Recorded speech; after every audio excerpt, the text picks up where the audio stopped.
Kembali lagi di channel Nyak Je. Di episode sebelumnya, Jiwon membatalkan pernikahannya dan membanting Minhwan. Minhwan yang pernikahannya batal pun kesal dan tak terima.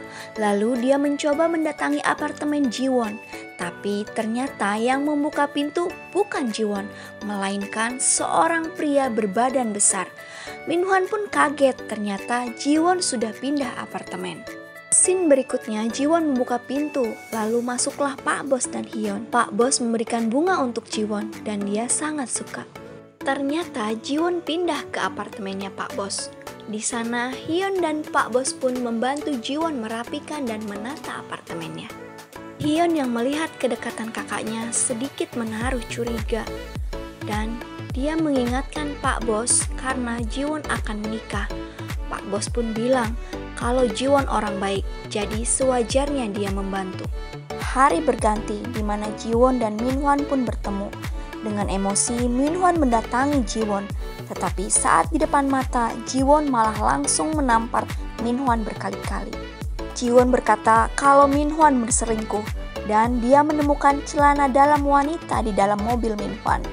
Semua orang di kantor yang mendengarnya kaget kalau Minhwan berselingkuh.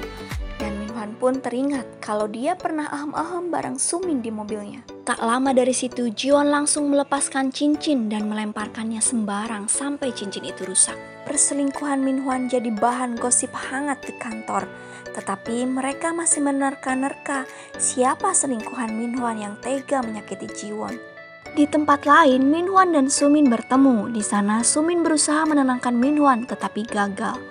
Minhwan malah berkata kasar pada Sumin. Coba perhatikan.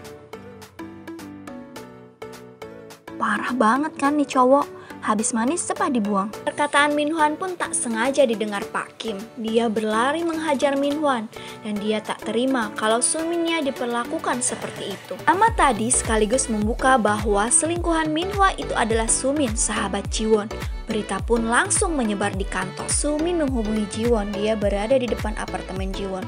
Sumin ingin memastikan bahwa Jiwon tak percaya berita yang beredar. Di kesempatan berbeda, Minhwan dan Sumin dilaporkan bahwa tugasnya dari kantor memakan korban karena kasus alergi pada makanan. Tetapi mereka tidak melaporkan semuanya. Itu semua karena kelalaian mereka berdua. Dari beberapa kasus yang terjadi di kantor, akhirnya Minhwa rencana dimutasi dan Sumin diberhentikan kerja. Sumin yang shock karena semua masalah terjadi secara bersamaan. Tapi dia malah mengambil langkah picik. Dia akhirnya menulis surat. Wah, nulis surat untuk siapa ya Sumin? Ternyata Pak Kim pun turun jabatan digantikan oleh Bu Yang. Coba deh perhatikan Bu Yang akhir-akhir ini. Dia selalu kesakitan dan dia terus pegangin perut. Apa jangan-jangan takdir Jiwon pindah ke Bu Yang ya? Tempat yang berbeda, Bu Yang merasa tak pantas menerima jabatan itu. Tetapi Jiwonlah yang pantas menerimanya. Jiwon yang mendengar keributan pun turun. Di sana ada dua orang tua yang terus memanggil namanya. Jiwon pun tanpa takut langsung maju, tapi tak lama setelah itu, seorang ibu tua menamparnya sambil memaki dan menunjukkan tulisan tangan di media sosial.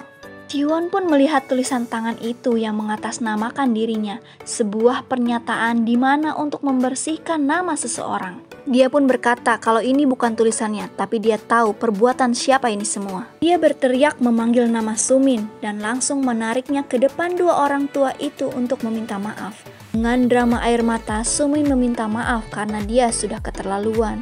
Ibu tua tak enak hati karena dia sudah menampar Jiwon pun minta maaf. Di depan banyak orang, Sumin berkata bahwa dia hamil.